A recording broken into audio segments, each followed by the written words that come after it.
Ngopi.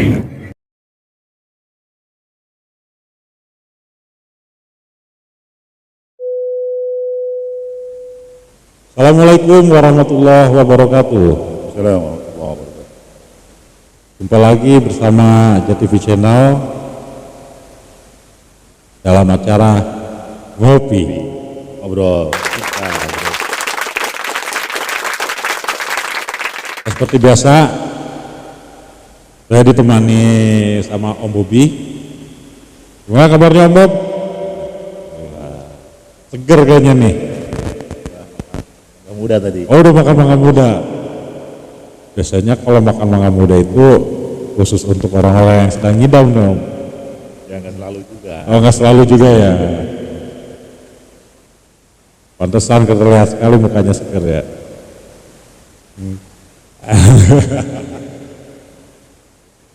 Agak apa?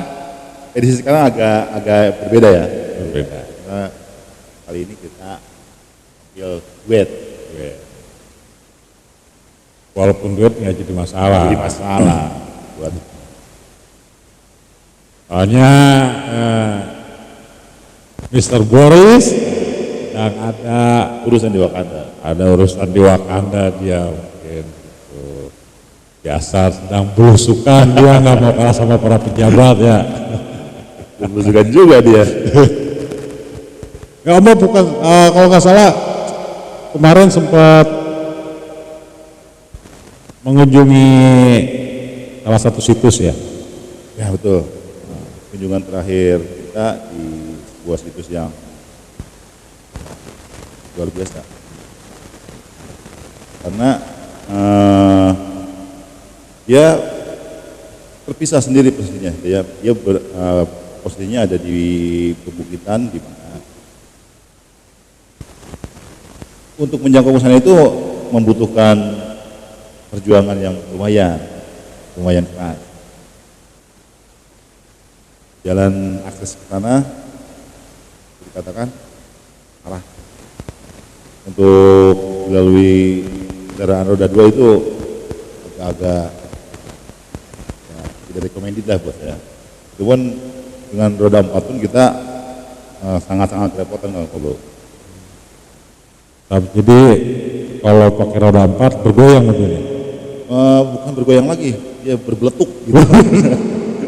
Gimana batu-batuannya itu sangat-sangat tidak teratur ya. Dan Emang ada batu yang teratur ya? ya kalau standarnya itu untuk akses ke sebuah apalagi namanya sejarah ya ada sedikit ditata lah. Walaupun seharusnya memang banyak ditatanya gitu. Oke, sok lanjut kamu. Itu kita untuk mencapai ke sana itu betul-betul dianggap ripuh Siti gitu ya. Ripuh. Dan ya dengan sedikit memaksa dan akhirnya kita sampai juga ke tujuan. Nah di situ kita mengunjungi sebuah situs yang disebut dengan Prasasti Pasir Awi yang lokasinya ada di Jonggol sana. Bagaimana situs Pasir Awi itu kan adalah merupakan salah satu situs peninggalan dari Kerajaan Tarumanegara. Betul. Nah pada saat Om Bobi sampai ke sana, ya kan, gimana sih melihat dari kondisi, pertama dari kondisi situs tersebut aja, dan lingkungan di sekitarnya itu apakah memang lokasi dari situs tersebut pada lokasinya itu memang merupakan daerah padat penduduk ataukah memang jauh dari penduduk? Kalau lokasinya sendiri memang dia beradanya di wilayah bukitan ya, bukitan yang sebetulnya itu memang perkebunan penduduk juga. Cuman kalau untuk orang yang bermukim di situ ya relatif jarang. Bahkan saya lihat di sekitar situ hanya ada satu atau dua rumah yang lokasinya agak berdekatan dengan lokasi situs. Terus kalau untuk kondisi situsnya sendiri ya bisa dianggap ya sudah ya sudah dibuatkan sebuah apa ya tungkup yang standar lah ya untuk melindungi batu tersebut dari guyuran hujan untuk mungkin itu digunakan untuk meminimalisir adanya pengikisan oleh air hujan ya. Memang kalau posisi dari situs ini memang ada di tebing, tapi kalau untuk jalan akses dan itu jauh hanya ya antara 30-40 meter lah gitu. Hanya dari jalan langsung kita masuk ke area situ ada akses tangga yang ya lumayan rapi lah ya. Memang agak curam juga. Tapi kayaknya tempatnya mungkin enak apa gimana tempat dari kan kalau situs-situs prasasti kan biasanya kecenderungan kan tempatnya enak-enak, apalagi kita untuk ya bisa dikatakan itu sejuk dan juga kalau kita berada di lokasi tersebut merasakan nyaman. Nah, dari tempat itu sama seperti situs-situs prasasti yang lain. Nah, ini yang bisa kita katakan sedikit berbeda dengan prasasti khususnya peninggalan Tarumanegara yang berada di lokasi yang lain. Kalau kita bandingkan dengan posisi yang situs-situs peninggalan dari Tarumanegara yang ada di Garuten kan kebanyakan Garuten kita itu apa ya? Karena memang mungkin lokasinya kalau untuk situs Pasir Awi ini memang kondisinya ada di pinggir tebing, jadi ya cenderung untuk berlama-lama di situ ya tidak terlalu nyaman buat saya gitu ya. Oh jadi Om Bobi sendiri pada saat di tempat itu agak kurang nyaman gitu. Kurang nyaman. Kondisi lingkungannya yang jauh dari penduduk, terus ada di kemiringan, walaupun di lokasi situsnya sendiri memang sudah rata ya, cuman berada di kemiringan yang ya lumayan curam dan kebetulan kita tidak berjumpa juga dengan juru pelihara. Seperti itu. Oh, sayang sekali ya. Iya. Cuman yang satu yang saya merasa disayangkan itu mungkin itu maksud dari banyaknya di pelang-pelang situs itu kan ada banyak pelang penuju juga ya.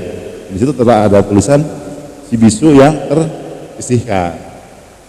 Nah itu bagaimana tuh? Nah, kalau dari kata yang tersisihkan ini sendiri mungkin dengan jarangnya pengunjung yang ke sana dikarenakan akses menuju ke arah situs itu ya sangat sulit dilalui oleh kendaraan, terlebih lagi kendaraan roda 2 ya.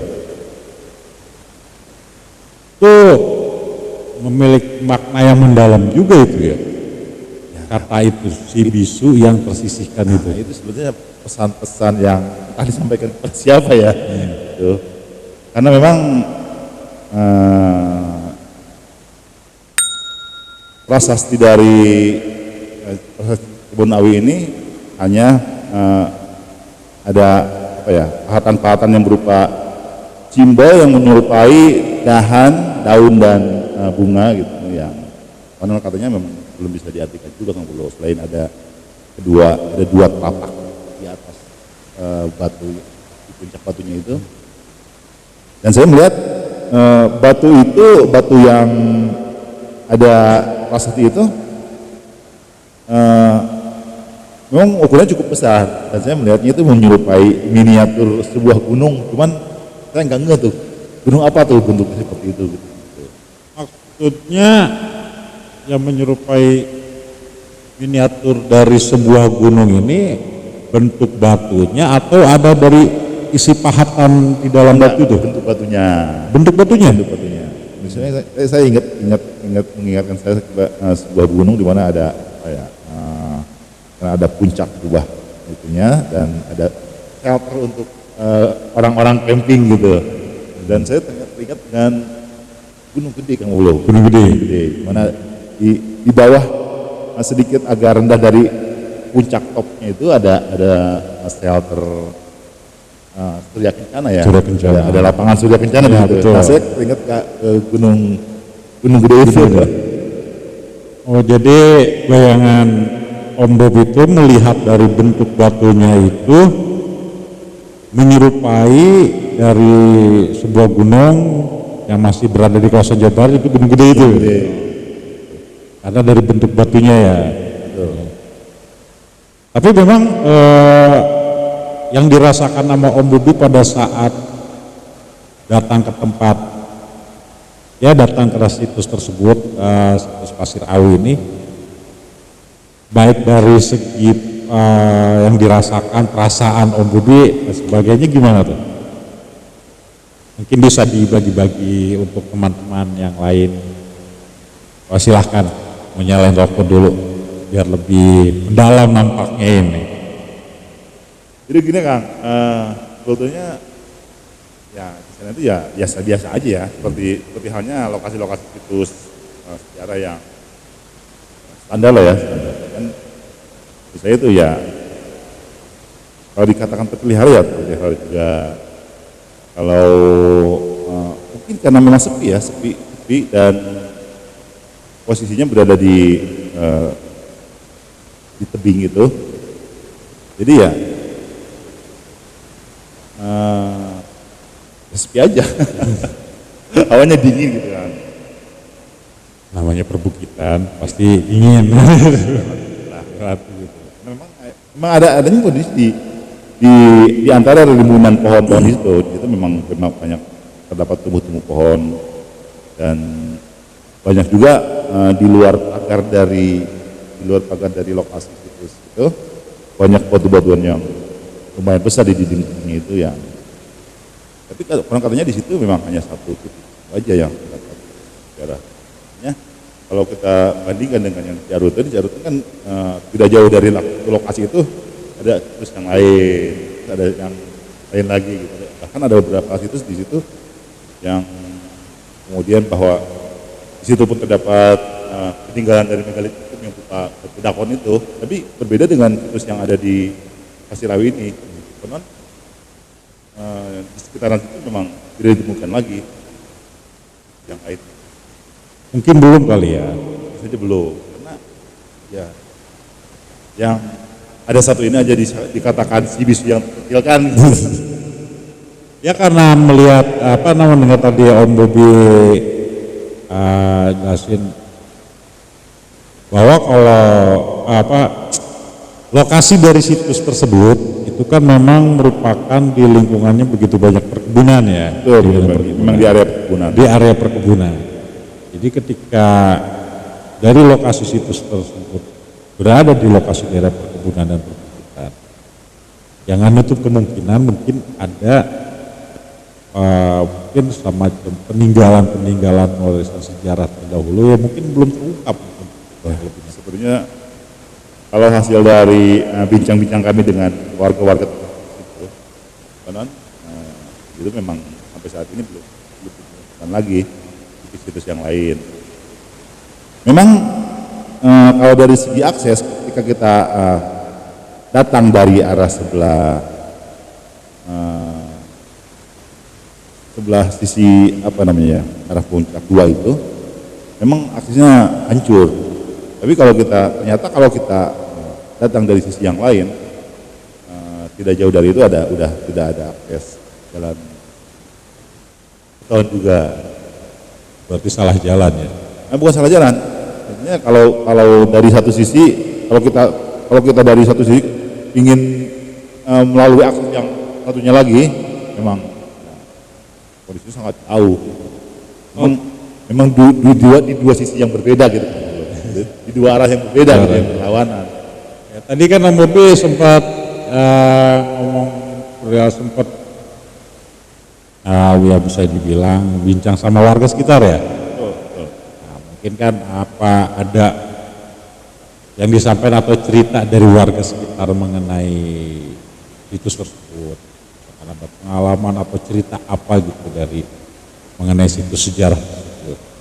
Bincang dengan warga sekitar yang berdekatan dengan lokasi? Ya kalau dari hasil bincang kita dengan beberapa warga sekitar itu ya informasi yang standar aja. Nah, konon situs ini banyak yang dikunjungi oleh berbagai pengunjung dari berbagai daerah, walaupun aksesnya ya relatif sulit gitu ya. Terus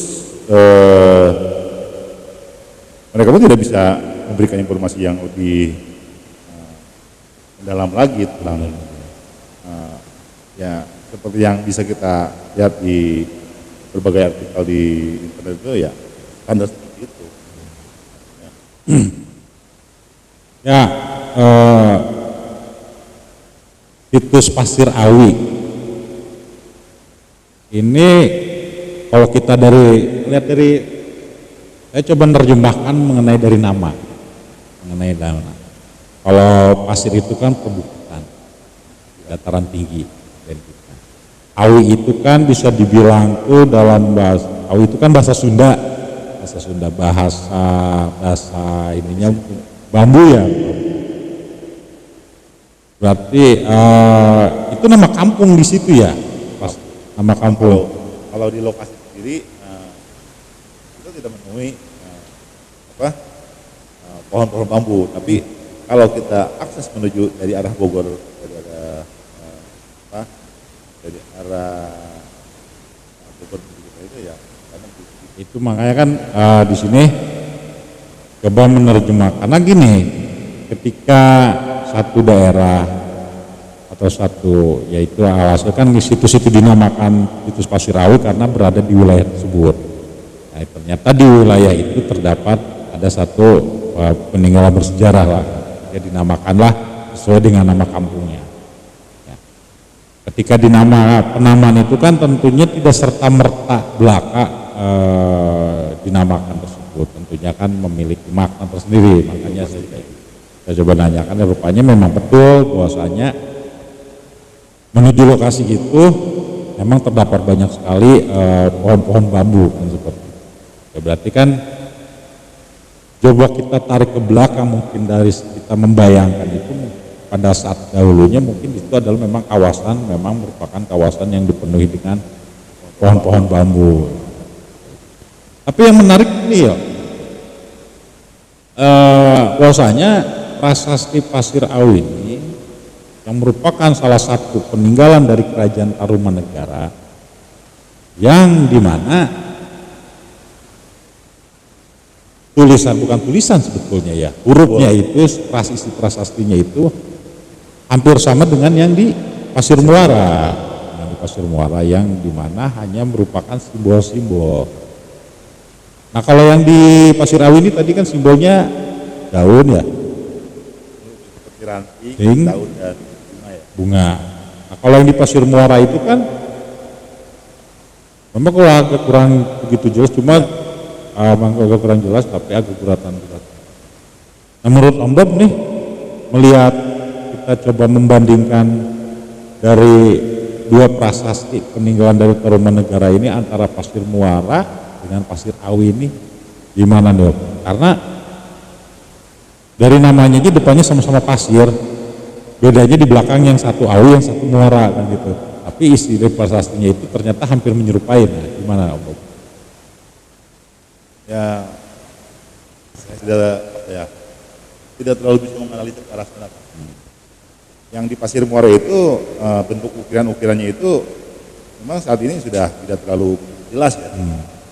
Nah, tapi kalau yang di Pasir Awi ya betul-betul bisa dikatakan sangat jelas dan bentukannya pun ya begitu bisa kita lihat jelas bahwa itu merupakan bentukan dari seperti stilas yang bentuk ranting, daun dan bunga. Itu bisa kita lihat dengan jelas. Nah ini kan berarti kalau kita ngelihat dari isi prasasti dari Pasir Awi ini adalah merupakan merupakan satu simbol, berarti bisa dikatakan seperti itu ya. Ada berupa gambar bunga, ranting dan daun ya. Jadi bentukan apa ya, katakan apa ya, piktograf Ustaz. Piktograf yang bentuk atau menggambarkan sebatang dahan dengan ranting dan daun dan buah-buah. Ya, berarti kan kalau antara kita tadi, makanya saya coba kita membandingkan lah, karena dari segi dari segi bentuknya hampir menyerupai prasasti Pasir Awi dengan Pasir Muara yang memang sampai sejauh ini karena menggunakan huruf ikal itu sampai sejauh ini belum bisa diterjemahkan ya. Nah, berdasarkan dari sisi keilmuan, dari sisi keilmuan arkeolog dan menerjemahkan makna dari huruf itu. Tapi kan di sini bagaimana coba kita kita menganalisa, ya. Kita coba berpikir menggunakan logika kita, sehingga kita dari segi bagaimana cara kita menganalisanya itu kita tarik ke belakang, membayangkan pada masa dulunya kan seperti itu. Nah, kalau saya secara pribadi kalau melihat dari situs Pasir Awi ini yang dimana prasasti, dimana dua telapak kaki dan ada satu simbol ranting, daun, terus dan buah dan bunga, itu seperti menandakan bahwasanya kekayaan alam yang berada di sekitarnya, di wilayah tersebut. Itu kekayaan alam yang berada di wilayah tersebut, yang dimana lokasi itu, kekayaan alam itu merupakan wilayah di bawah kekuasaan dari Kerajaan Tarumanegara. Gitu. Nah, itu kalau pandangan saya melihat dari isi prasasti dari Pasir Awi itu, jadi seakan ini memberikan prasasti Pasir Awi itu adalah merupakan satu tanda bahwasanya ini adalah merupakan satu wilayah kekuasaan dari Kerajaan Tarumanegara. Nah, itu ngelihat dari isi dari prasasti. Karena tentunya kan kalau prasasti itu kan lebih identik dengan seperti mungkin kalau sekarang itu mungkin seperti sebuah tugu ya, seperti sebuah tugu yang gambarnya sebagai satu tanda yang untuk menandakan baik itu satu adanya kejadian, atau menandakan satunya adanya kegiatan, atau menandakan satunya wilayah kan seperti itu. Rasa-rasanya menurut pemikiran saya mengenai prasasti Pasir Awi itu rasa-rasanya seperti itu. Nah, pandangan Om Bobi gimana tuh? Ya. Kira-kira sependapat nggak yang bayangan pemikiran saya? Kalau mendengar penyebaran dari Pablo tadi ya, sama juga itu menggambarkan bahwa kondisi pada saat itu di wilayah tersebut memang sumber kekayaan alamnya ya mungkin dari itu ya, digambarkan itu dari pertaniannya atau perkebunannya. Apa juga. Kalau dari itu saya bisa dapat ya. Iya, karena kan kalau dari lokasi dari situs Pasir Awi ini ke Candi Batujaya itu ya bisa dikatakan itu tidak terlalu jauh juga Om. Karena posisi dari situs Pasir Awi ini yang dimana lokasinya berada di Sukamakmur, Sukamakmur Jonggol itu yang lokasinya sebetulnya tidak terlalu berjauhan dengan dari Candi Batujaya tersebut. Memang hanya saja di Batujaya itu yang merupakan pusat pemerintahan dari Tarumanegara ketika itu, memang tidak ditemukan ya kalau peninggalan semacam prasasti. Ya karena sebetulnya candi. Ya. Cuma maksud saya di sini adalah bagaimana lokasinya itu memang dari antara dari situs yang dari di Pasir Awi ini dengan lokasi Candi Batu Jaya ini tidak terlalu jauh. Nah itu kan memang adalah memang masih satu wilayah kekuasaan. satu wilayah kekuasaan dari kerajaan dari Tarumanegara pada saat itu. Ya, memang kan menariknya di sini, bahwasanya kan kalau situs Pasir Awi ini pertama kali ditemukan itu oleh tentunya siapa lagi kalau bukan dari Belanda. Gitu. Tahun 1864 itu oleh Overman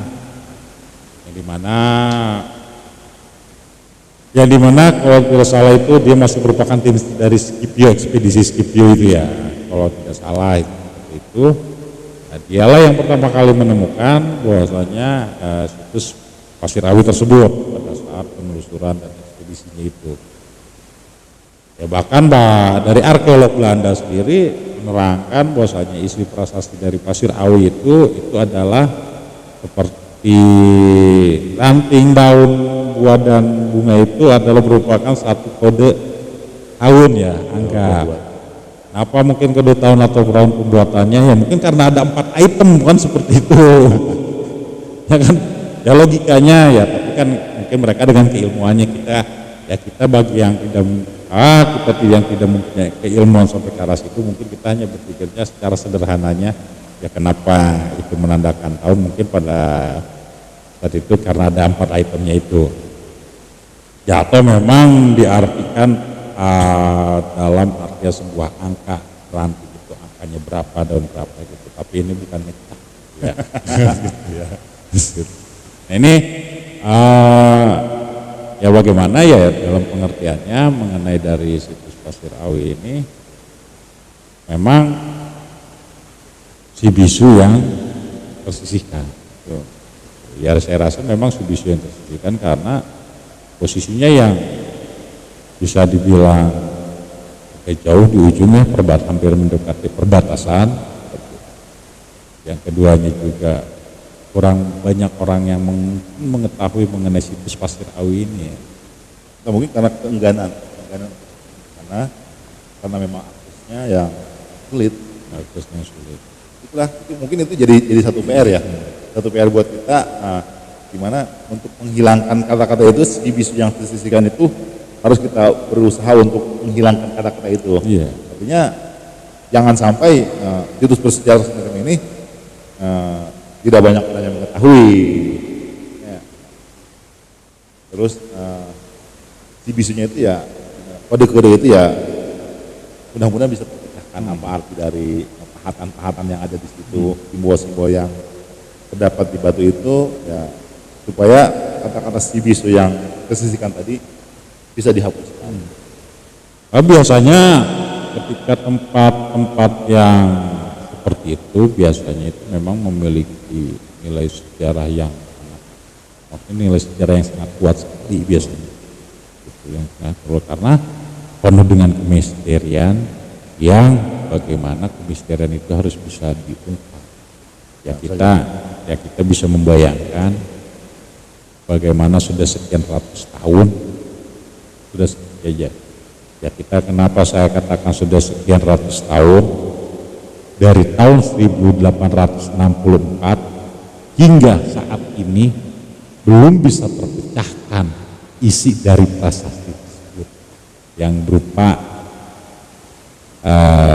kode seperti ranting, daun yang tadi itu belum bisa terpecahkan yang sudah sekian ratus tahun.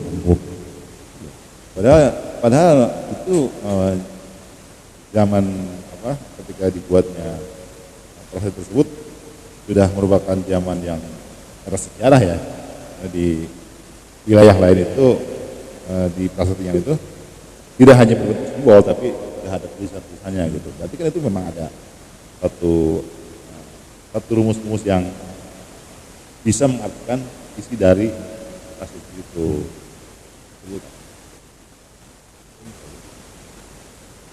Terus Ombok tadi kalau kita dari situs di prasasti Pasir Awi itu kan ada selain bentuk ranting, daun, kembang dan buah-buahan, ada juga sepasang telapak kaki. Betul. Ya. Nah itu menghadap ke arah timur dan ke arah utara. Apakah Om Bob yang berada di lokasi di sana pada saat itu, apakah pada saat jika posisi yang lihat posisi itu kan tentunya posisi berdiri sedang menghadap kepada satu titik ya. Betul. Itu kira-kira bayangan Om Bobi itu sedang menghadap ke arah mana tuh? Atau sedang tertuju pada satu apa gitu? Kalau saya pribadi, coba ketika itu memandang dan coba menganalisa, dan saya minta tolong kepada Boris kemarin itu untuk simulasikan posisi dari lapak tersebut. Dan saya melihat itu adalah sebuah posisi di mana pemilik tapak kaki itu sedang dalam posisi kuda-kuda yang menghadap ke arah kaki kiri.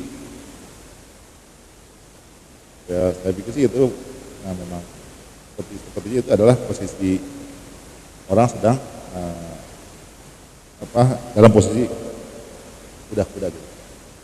Kuda-kuda dalam posisi berdiri tegak atau misalkan setengah membungkuk atau bagaimana? Bayangan Om Bobi dari ngeliat bentuk kakinya itu dengan posisi yang tidak sejajar kan, tidak sejajar, yang satu menghadap utara dan satu menghadap timur.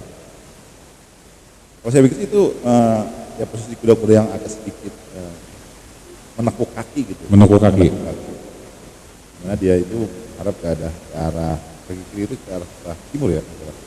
Arah utara. Berarti sang pemilik tapak itu sedang menghadap ke arah utara dalam posisi kuda-kuda.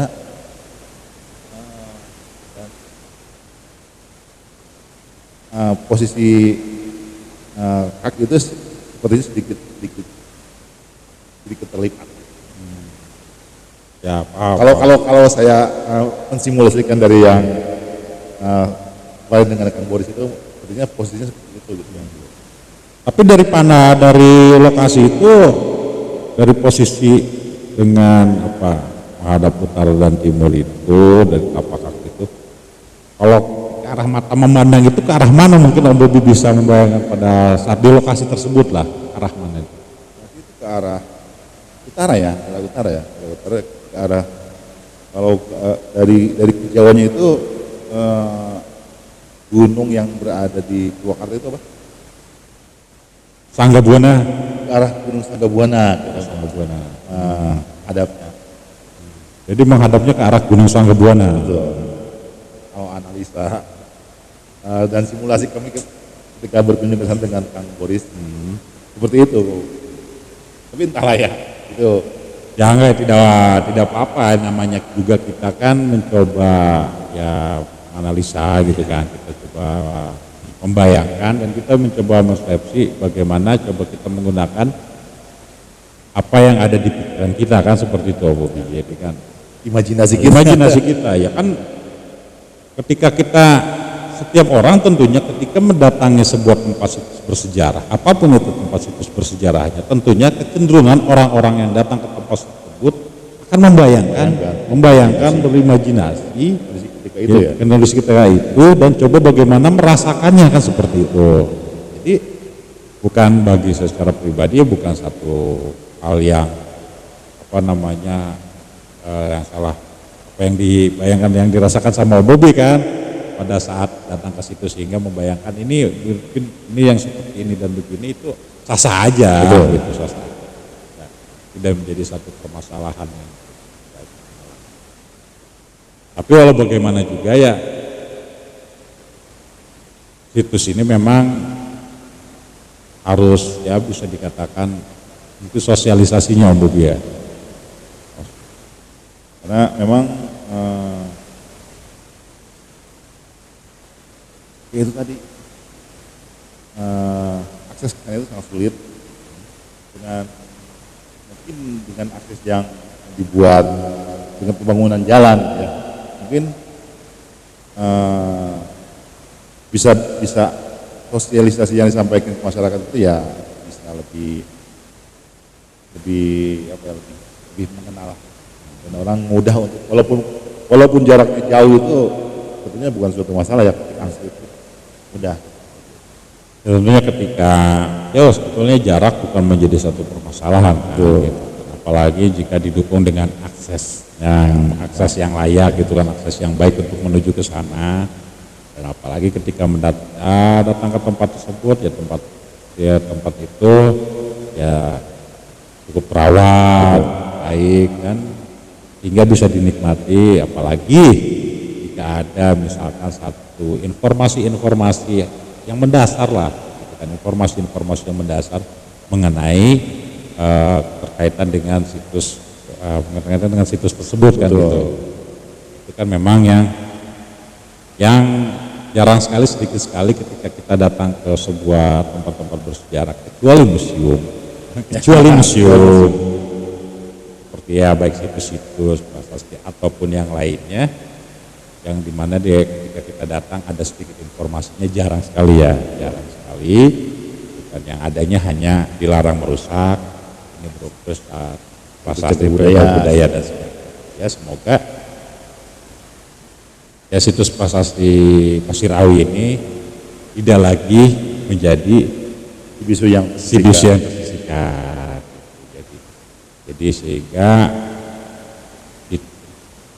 prasasti tersebut dapat diungkap kemisteriannya dan juga diterjemahkan maknanya itu, dan sehingga yaitu bisa disosialisasikan, diinformasikan lagi kepada masyarakat luas, khususnya para pencinta sejarah ya. Para pencinta sejarah sehingga lebih tahu lagi, mendalami lagi mengenai sejarah tersebut. Yang dimana situs prasasti Pasir Awi ini adalah merupakan salah satu peninggalan dari Kerajaan Tarumanegara, yaitu merupakan salah satu kerajaan tertua yang berada di Nusantara ini. Ya langkah baiknya kita sebagai generasi penerus ya sudah sepatutnya untuk bisa mempelajari dari situs-situs prasasti tersebut. Baik Om Bob, tak terasa ya obrolan kita mengenai situs Pasir Awi ini. Ya moga aja obrolan kita ini teman-teman ada manfaatnya untuk teman-teman semua. Ya lebih kurangnya kita mohon maaf dengan keterbatasan yang kita miliki. Ya, sebelumnya kita ngingatin ya Om Bob ya pada teman-teman semua untuk selalu mensupport channel kita. Ya, tentunya dengan cara subscribe, like, share dan komen ya. Jadikanlah kolom komentar untuk saling kita menjalin tali silaturahmi, saling berbagi informasi dan saling untuk kita bertukar pengetahuan satu sama lainnya. Dan bila teman-teman ada yang ingin menyampaikan pesan secara khusus, baik itu informasi yang berkaitan dengan sejarah ataupun saran, kritik dan apapun itu, silakan bisa langsung DM di akun Instagram kami yaitu Jati Channel.